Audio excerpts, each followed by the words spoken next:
सकाळी आपण बातमी तर वाचलीच असेल.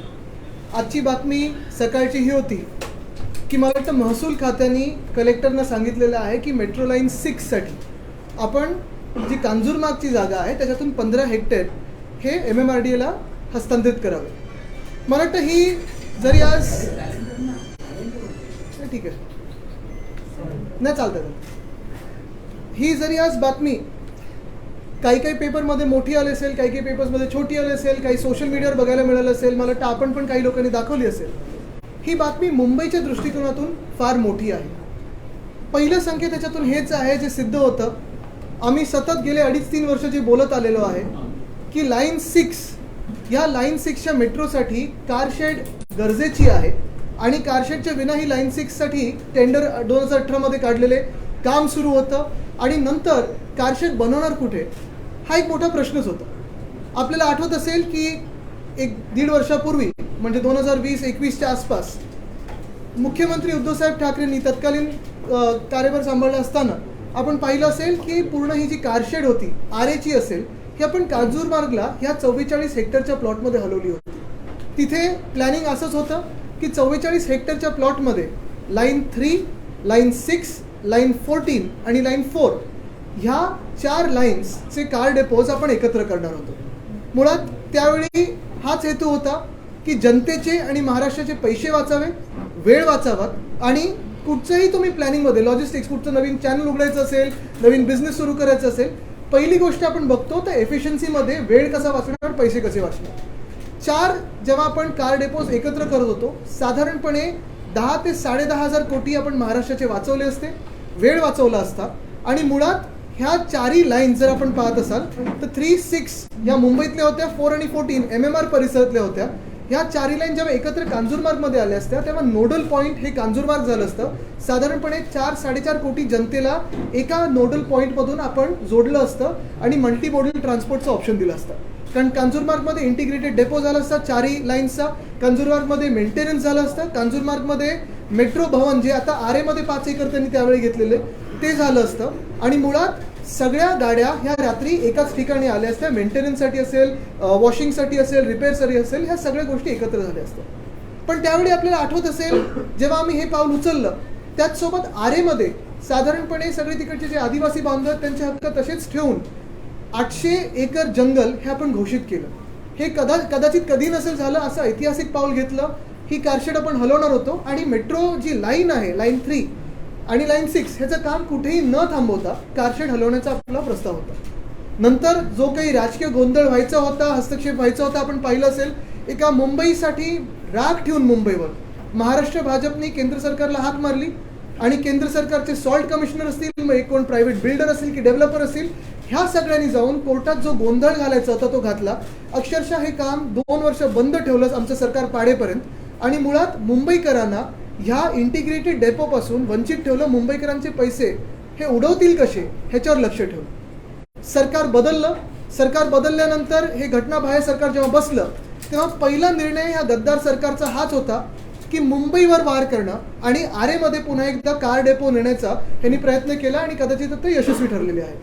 आंदोलनं झाली, काही लोकांनी बाहेर आंदोलनं केली. बरं, त्यावेळी ज्यांनी आंदोलन केलेलं 2018-19मध्ये त्यांच्या सगळ्यांच्या केसेस, जास्तीत जास्त लोकांच्या केसेस जिथे अडचण नव्हती तांत्रिक, ते आपण मागे घेतलेल्या महाविकास आघाडी सरकारने.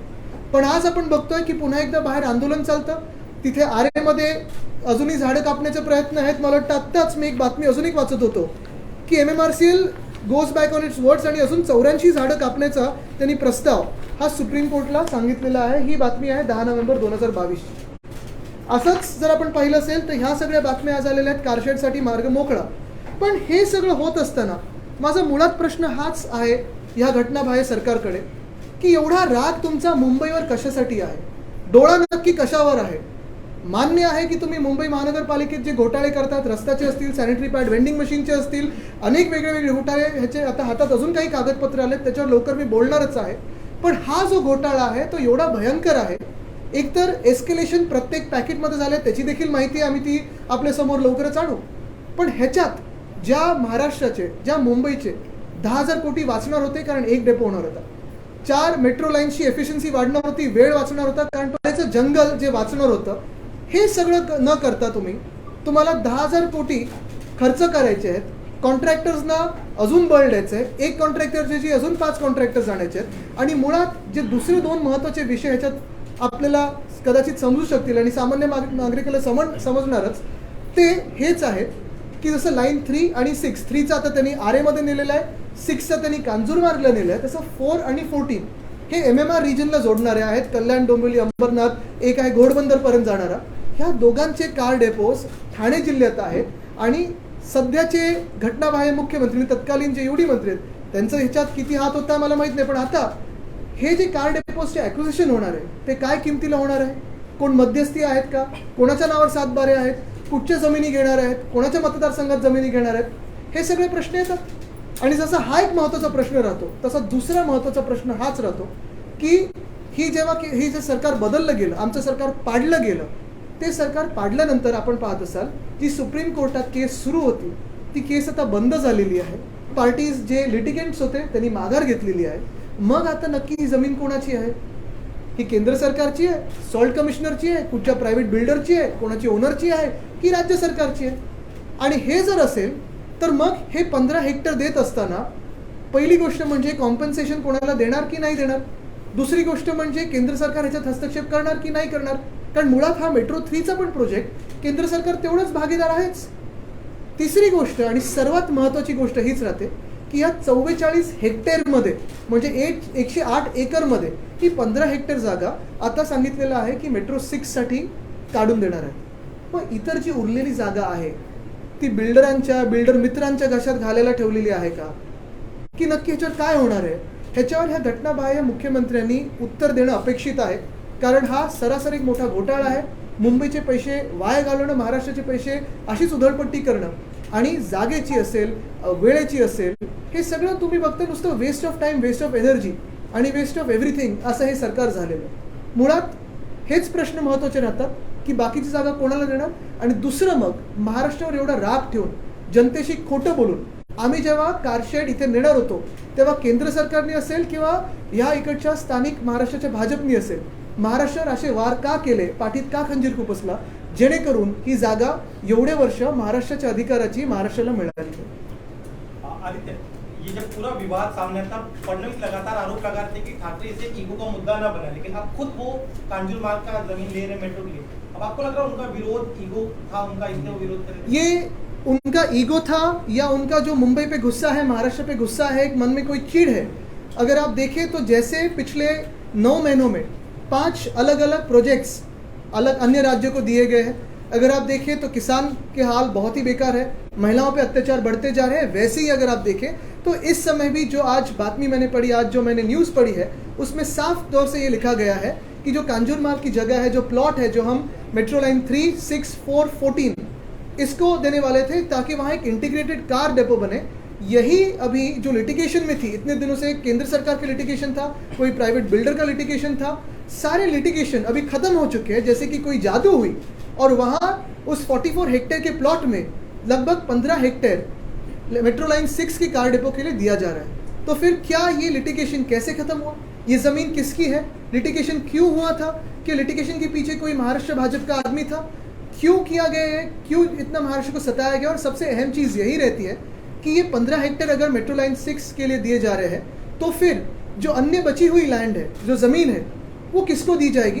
कोई बिल्डर मित्र है इनके, जो कॉन्ट्रैक्टर मित्र हैं इनके हिसाब से जो सरकार चलती है उनको दी जाएगी, या इस पे कोई पब्लिक इंटरेस्ट का प्रोजेक्ट आने वाला है? एक मिनट, एक तो क्या इसको लगता है कि पॉलिटिकली जानबूझ के उस समय जो अटकाया गया था, आज किसी न किसी की बैक को इसमें रखा जा रहा है? ये बात मुझे लगता है पॉलिटिक्स से बढ़कर है, क्योंकि पॉलिटिक्स में अगर आप देखें तो लोकशाही, लोकतंत्र जो होता है वो चुनाव के बारे में होता है, हर काम जो होता है वो दिखाना चाहते हैं. ये पॉलिटिक्स नहीं है, ये शायद महाराष्ट्र भाजपा का महाराष्ट्र पे जो एक गुस्सा है उसी के बारे में है. नहीं तो आरे में जंगल काट के ऐसे काम नहीं होते. पूना में रिवर फ्रंट डेवलपमेंट को जो विरोध है रहा है, उसको विरोध को बाजू में रख के रिवर फ्रंट डेवलपमेंट जैसे मुला मोटा को कॉन्क्रिटाइज किया जा रहा है, या विटाल टेकड़ी का विषय हो, ये सारे विषय वो जनता की सुनते, ना कि खुद की.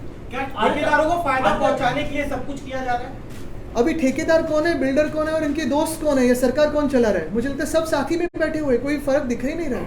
सर पण एक प्रश्न असा आहे की ज्यावेळेस सरकार आलं त्यावेळेस पहिल्या कॅबिनेटला हा निर्णय घेतला होता आणि काही प्रश्न पोस्ट केला होता की कांजूरमार्गची जागा घेण्यामागे काहीतरी महाविकास आघाडीचा वेगळा हेतू आहे का? आता सरकार सुद्धा तीच जागा घेताना पाहायला मिळते. हा राजकीय निर्णय असू शकतो की काही मागे आणखी काही बघा, एक आहे लॉजिकल निर्णय जर आपण पाहिला असेल तर कांजूरमार्गच्या मागे एकच प्रश्न होता की आरेचा हलवणार कुठे. आता माझ्याकडे एक रिपोर्टचं पण माझ्याकडे एक पान आहे, ते पूर्ण रिपोर्ट पाहिजे तर तुम्हाला नंतर देईन. पण हे 2015चं एक रिपोर्ट आहे, त्याच्यात दिलेलं आहे कमिटी फॉर द रेकमेंड्स. हे 2015चं आहे, त्यावेळीचं दाखवतो मी मार्क करून. Committee for the recommends that in case the land at Kanjurmarg is not available for some reason a modified layout of full service double decker depot at Aarey Colony suggested. त्याच्यात त्यांनी सांगितलं की 750 कोटींनी कॉस्ट वाढणार, कारण अंडरग्राऊंड अजून 1 kilometre खेचायला लागणार, double decker करायला लागणार, डबल डेकर कार डेपो. ह्याच्यात कॉस्ट एस्केलेशन आहे आणि तेव्हा सांगितलेलं the option एंटेल्स a substantially smaller impact of only 446 trees. 446 झाडांचं आता झालेलं आहे काय, 3000-4000 झाडं कापली असतील, जे काय कापली असतील. पण मुळात विषय हाच राहतो की ज्या जमिनीवर जाताना आपण पाहिलं असेल कांजूरमार्गची जेव्हा आमचा क्लेम होता महाराष्ट्र सरकारचा, आणि आता पण कदाचित तेच क्लेम करतील, स्वतःची जमीन असताना 1 रुपया देण्याची गरज नव्हती. बरं, कोर्टात आम्ही हे पण सांगितलेलं की जर का हा सिव्हिल डिस्प्यूट सिव्हिल केसमध्ये चालला आणि कोर्टाने ठरवलं की केंद्र सरकारची जागा आहे, तरी आम्ही जे काही 2-2.5 हजार कोटी आहेत ते द्यायला तयार आहोत, कारण त्याच्यात आरेचं जंगल वाचतंय, 1436 ह्या 4 डेपोज बनवण्यासाठी जो खर्च आहे, आणि 4 डेपोज अतिशय वाचत होते आणि सगळं एकत्र येत होतं. बरं, ह्याच्यात अनेक वेगळे हा जो निर्णय घेताना अभ्यास झालेला, म्हणजे सिस्ट्रा जी कंपनी आहे त्यांचा पण रिपोर्ट आहे माझ्याकडे, तत्कालीन रिपोर्ट आहे की कसं ह्या सगळ्याच लाईन्सचं ट्रॅक सिस्टम सेम आहे, सिग्नलिंग सेम आहे, ओव्हरहेड वायरिंग सेम आहे, बोगीज सेम आहेत, सगळं सेम आहे, नुसतं कुठेही जोडलेलं नव्हतं. आपण पाहत असाल एका ह्याच्यावर आणल्यानंतर, एका मार्गावर आणल्यानंतर साधारणपणे कितीतरी कोटी आणि MMR रिजन मधले कितीतरी कोटी लोक आपण एका पॉइंट पासून जोडले असते.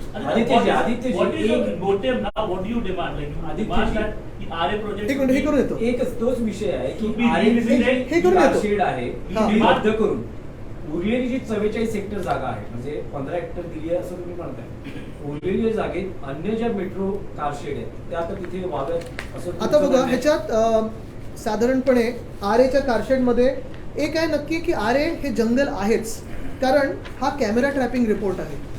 हा महाराष्ट्र सरकारने जेव्हा आम्ही सरकारमध्ये होतो तेव्हा केलेला, नोव्हेंबर 2021 ते 2022 जूनचा. हा तुम्हाला पाहिजे तर देतो. हा इन्व्हर्ट केला आहे, सरकार पडल्यानंतर त्यांनी काही अक्नॉलेज केलं नाही, पण इन्व्हर्टेड आहे महाराष्ट्र फॉरेस्ट डिपार्टमेंटला. त्याच्यात हे सगळं आहे की काय काय नक्की स्पीशीज आहेत आरेच्या वगैरे, ठीक आहे. पण पुढेही जाऊन कॅमेरा ट्रॅपिंग आपण त्या साईटवर केलं. हे बिबटेत हे त्या साईटमधले, जे कन्स्ट्रक्शन साईटमधले काही दिवसात सापडलेले, काही रात्री आहेत तिथे, हे जिवंत बिबटे आहेत तिथे, मोठ्या आणि आदिवासी समाज आहे, झाडं आहेत, हे सगळ्या गोष्टी आहेत. पण मूळ हेतू हा आहे, मी जेव्हा प्रत्येक वेळी पर्यावरणाबद्दल बोलतो, मग ते BSTच्या बसेस असतील किंवा हे असेल, माझं सस्टेनेबिलिटी हे दोन्ही भावनेतून असतं, एक तर इकॉनॉमिकली आणि दुसरं इकोलॉजिकली. आत्ता मूळ प्रश्न हाच राहतो की जर तुम्ही मान्य करत असाल आणि जर महसूल खात्याने कलेक्टरना सांगितलं असेल की ही जागा MMRDAला द्या, तर ते 44 हेक्टरची जागा आहे, 108 एकरची ती जागा आहे. पहिलं तर तुम्ही ती मान्य केली की ही शासनाची आहे, म्हणजे महाराष्ट्र शासनाची. दुसरं जे लिटिगेशन उगाचचं केंद्र सरकारने टाकलं असेल, सॉल्ट कमिशनरनी किंवा प्रायव्हेट बिल्डर जो कोणी यांनी उभा केलं असेल, ते मागे गेलेलं आहे, म्हणजे जागा आता मोकळी झाली. त्या 44 हेक्टरमध्ये 4, 14, 3 आणि 6, 6 आणि 3 ह्या 4 लाईन्सचा इंटिग्रेटेड डेपो का नाही व्हावा? ह्याच्यात पैसे वाचणार आहेत, वेळ वाचणार आहे. आणि अजून एक तुम्हाला सांगतो, प्रत्येक रिपोर्टमध्ये, आणि हे तुम्ही साधं कॅल्क्युलेशन लावा, आरेची जी जागा आहे कार डेपोची, ही साधारण 2035 पर्यंतच आपल्याला पुरेशी राहणार आहे. त्यानंतर जो पॉप्युलेशनचा रेशो घेतला आहे, त्यांनी गाड्यांमधला हेडवे टाईम घेतलेला आहे साधारण 1.25 मिनिटाचा की 1.5 मिनिटाचा, ती जागा आपल्याला पुरेशी राहणार नाही आहे. आपल्याला ती जागा बदलायला लागणारच आहे. मग हा उगीचचा जास्तीचा खर्च कोणाला, अधिकचा खर्च कशासाठी करतोय आपण? कॉन्ट्रॅक्टर्सना का बेनिफिट देतोय आपण? क्या उस वक्त केंद्र सरकार से इस बारे में कोई बात हुई थी कि सॉल्ट कमिश्नर को उस वक्त आगे किया गया था? उस वक्त क्या जवाब मिला था? क्या अभी कुछ लिखेंगे आप? केंद्र सरकार से यानी जो हमारे अधिकारी वर्ग थे वो बोलते थे, MMRDA MC हो वो बोलते थे, क्योंकि DMRC MMRCL जायका ये सारों का एक जॉइंट वेंचर था और यही बात चलती थी. डायरेक्टली पॉलिटिकली बात नहीं हो, और ये मैं कहूँगा क्योंकि कोई मुझे इस पर बवाल नहीं चाहिए, पॉलिटिकली बवाल करने की बात भी नहीं है. मैं आज पॉलिटिक्स नहीं करना चाहता, ये मुंबई की बात है. लेकिन सीधे तौर पे अगर आप देखें तो मुंबई मेट्रो 3 जो है वो JV है केंद्र सरकार, राज्य सरकार और जायका का। इसमें अगर केंद्र सरकार की जगह होती तो भी वहाँ बनने में कोई तकलीफ नहीं है, राज्य सरकार की जगह हो तो भी तकलीफ नहीं, क्योंकि ये देश तो हमारा ही है, किसी दूसरे देश में तो जाके नहीं बना रहे। लेकिन देवेंद्र ने फडणवीस हमेशा ये बोलते हैं कि आपकी जो सरकार थी उसमें मेट्रो बनने नहीं दी गई, बहुत डिले किया गया। आपको ये कहना है, ये क्लेम करना है कि उनकी तरफ से ये डिले हुआ है कि नहीं, एक बात है कि अगर आप देखें तो बीच में भी जो मेट्रो के इनॉग्रेशन हुआ था, मुझे लगता है 7 और 2B या कुछ, वो मेट्रो हो या मेट्रो लाइन 3 हो या कोई भी अन्य मेट्रो हो, अगर आप देखें तो हमारे काफ़ी सारे आप ही के साथ विजिट्स हुए, तो CM उद्धव साहब थे, मैं भी था। मेट्रो लाइन 3 हो, 2 हो, 2B हो, 7 हो, ये सारे जो लाइन्स हैं वो हमारे समय में भी, कोविड के टाइम पे भी इसका काम जारी था। रुका था तो सिर्फ कार डेपो रुका था, कोई मेट्रो लाइन रुकी नहीं थी, क्योंकि अगर वो रुकती थी तो वो 2-3 महीनों में पूरी बना के इनॉग्रेशन नहीं कर पाते। ये जो प्रोग्रेस है वो सामने है, उनके ट्विटर टाइमलाइन देखे, हमारे ट्विटर टाइमलाइन देखे, आप भी साथ में थे। एक सवाल जो फडणवीस ने जो ट्वीट किया, उस समय में जो ट्वीट किया था और कहा था कि सिर्फ सरकार ईगो के चलते पैसे बढ़ा रही है, इस पर कॉस्ट बढ़ा रही है, ये आरए में होता तो उतना एक्सटेंशन जो होता है वो नहीं होता और पैसे कॉस्ट एस्केलेशन। अभी जो उन्होंने कॉस्ट एस्केलेशन की बात करी है, मैं उनको सिर्फ यही कहूंगा हम्बली कि उसमें ना जाए, क्योंकि हमारे पास काफ़ी सारे डॉक्यूमेंट्स है कि कॉस्ट एस्केलेशन कब हुई, पैसा कब दिया गया, कौन से पैकेट में एस्केलेशन हुआ, मुझे उसमें जाना नहीं है, क्योंकि ये बात तो बनती है बिगड़ती है, कोई इंक्वायरी इन पे होने वाली नहीं है, क्लीन चिट तो मिलेगा ही मिलेगा।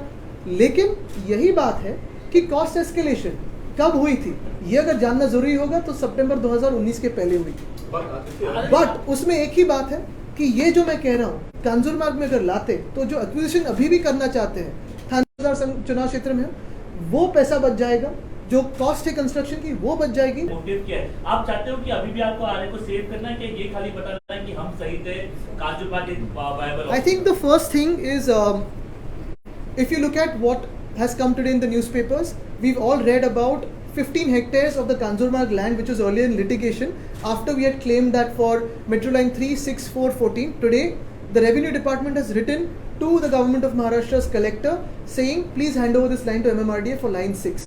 Firstly, this vindicates a stand and makes it clear that this land always belonged to the Government of Maharashtra and is appropriate for a car depot. Line 6 was all the time coming along without a car depot, which is now having its car depot. And I believe that if we make 3, 6, 4, 14 together in one place, an integrated car depot will save almost 10,000 crores of land acquisition. Furthermore, cost that is escalating for construction, and it will make our operations of metro efficient and more timely. What is very crucial is in any such construction or any such project of national importance and public importance, we need to look at very practical measures to implement the project very swiftly, efficiently, saving time and money. That was our agenda. Today, these guys, the government, the unconstitutional government is not looking at a 50-year horizon. They're looking at 50 khoke, 50 khoke. They're not looking at helping the people, they're looking at helping their builders and contractors friend. So that is one. And the other is, out of the 44 hectares, only 15 hectares have been given to Line 6.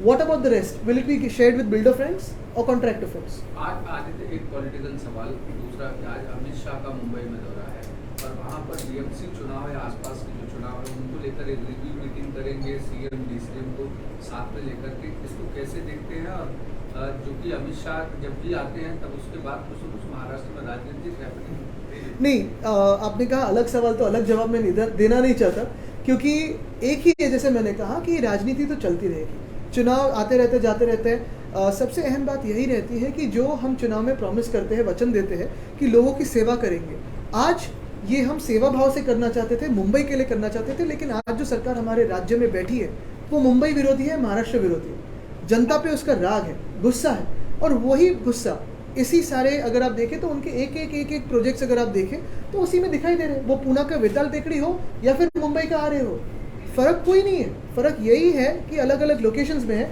M यही है कि मुंबई का हो, महाराष्ट्र के किसी भी शहर में जो पर्यावरण है उसकी हानि हो, जनता को तकलीफ हो, ताकि जनता यहाँ से निकले और कहीं अन्य राज्य में जाए। आप चाहते हैं कि कांजूरमार्ग में ही कार शेड बने, जो पूरा 44 हेक्टेयर का लैंड है वो पूरा कार शेड के लिए इस्तेमाल हो, और जो आरे में कार शेड बन रहा है वो शिफ्ट किया जाए कांजूरमार्ग में? देखो, चाहता तो मैं बहुत कुछ हूँ। चाहता तो ये भी हूँ कि जिस विधायक ने पुलिस स्टेशन में जाके गोलीबारी की, जो गोली चलाई, उसको अरेस्ट हो। कोई कायदे से कानून से अगर राज्य चलता हो तो वो हो। रोशनीताई शिंदे के पेट पे जिसने लात मारी उन पे कोई कार्रवाई हो। चाहता तो ये भी हूँ कि किसानों को मदद हो, चाहता तो ये भी हूँ कि वेदांता फॉक्सकॉन हो वो वापस आए, एयरबस टाटा हो या मेडिकल डिवाइस पार्क बल ट्रक पार्क हो, और वैसे ही चाहता हूँ ये भी हूँ कि कांजूरमार्ग में जो हम 4 डेपो साथ में लाना चाहते थे वो एक साथ ही आए, क्योंकि ये कोई मेरा प्रोजेक्ट नहीं है, ना मैं कॉन्ट्रैक्टर हूँ, ना मेरी एक उधर 1 इंच की ज़मीन है, कोई मुझे फ़ायदा नहीं होने लगा। लेकिन अगर मुंबई कर के हिसाब से मैं सोचूं तो मेरा फ़ायदा यही है कि मेरे शहर का पैसा बचता है, मेरे राज्य का पैसा बचता है, मेरे वक्त बचता है, और इंटीग्रेटेड डेपो में ये एफिशिएंसी बढ़ जाएगी।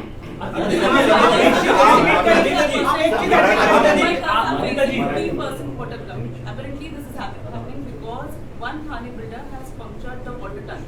Mumbaikars are facing like more than 15% of water cut. What do you say? I think there's another Thane builder who's punctured the entire treasury of the Maharashtra government. Now we'll have to speak about that also. हे साहजिकच आहे की काही रणनीती आहे त्या आखली जाईल. महाविकास आघाडी कितपत त्या सगळ्या रणनीतीला तयार आहे? मला वाटतं बघा, एक आहे की जसं मी यांना पण त्याचं उत्तर दिलं की मी राजकारणास बोलणार नाही आहे, कारण एक आहे हे विषय जे आहेत हे महत्त्वाचे असतात आणि आपण बघता ही लढाई खूप मोठी होती. अनेक नागरिक तिथे जाऊन, सामान्य नागरिक ज्यांना काही राजकीय बॅकग्राऊंड नव्हती त्यांनी जाऊन आंदोलन केले, लहान मुलांपासून वयस्कर लोकांपर्यंत त्यांनी आंदोलनं केली, जेलमध्ये गेले आहेत, लाठीकाठी काढलेली आहे, केसेस चाललेल्या आहेत, पासपोर्ट जप्त झालेले आहेत, त्यांना नोकऱ्या पुढे मिळाल्या नाहीत. महाविकास आघाडीचं सरकारनं ह्या जास्तीत जास्त केसेस जिथे तांत्रिक अडचण नव्हती त्या मागे घेतल्या. पण हे सगळं होत असताना आपण मुंबईचा देखील विचार केला पाहिजे, महाराष्ट्राचा विचार केला पाहिजे, MMRचा विचार केला पाहिजे, आणि हे जे मी आज बोलतो तो खूप महत्त्वाचा विषय आहे. आपकी और बीजेपी की, मतलब शिवसेना और बीजेपी की लड़ाई का खामियाजा आम मुंबईकर को भुगतना पड़ा. ये प्रोजेक्ट पहले हो जाता, फायदा उन्हें जल्दी मिलता, लेकिन आप दोनों के चक्कर में बिल्कुल नहीं. ये तकलीफ इसी बात पे हुई है क्योंकि इस राज्य की बीजेपी में किसी का एक ईगो थोड़ा प्रिक हुआ, थोड़ी तकलीफ हुई उनको, और शायद उन्होंने केंद्र सरकार की सॉल्ट कमिश्नर को कहा कि चलो लिटिगेशन चला. लेकिन आज तो ये मान्य करें कि उस जमीन पे 4 इंटीग्रेटेड डेपोज बन सकते हैं, और जो मुंबई की हानि होने वाली है, मुंबई का नुकसान होने वाला है, महाराष्ट्र सरकार के जो पैसे बचने वाले हैं, उसको आप नजर में रखते हुए 4 डेपोज यहाँ लाए. जम्मू काश्मीरचे पूर्व राज्यपाल सत्यपाल मलिक यांनी खूप मोठा गौप्यस्फोट केलाय. पुलवामा हमला आमची नाकामी होती असं ते म्हणतायत. मला वाटतं ते पण बोलण्यासारखं आहे, पण आज मी बोलणार नाही. जसं मी सांगितलं, एक सुद्धा मी इकडे तिकडे बोललो तर हे कांजूरमार्गचं उद्या रिपोर्ट होणार नाही. आणि म्हणून महत्त्वाची गोष्ट हीच राहील की आज कुठचाही प्रश्न दुसरा हात न घालता, आणि ही माझी सवय राहिलेलीच, आपल्याला माहिती आहे, मी प्रत्येक पत्रकार परिषद तेवढीच फोकस होतो. आपण एरवी भेटतो तेव्हा मी सगळ्या विषयांवर बोलतच असतो, पण आता लगेच बाहेर थांबू नका एरवी बोलायला.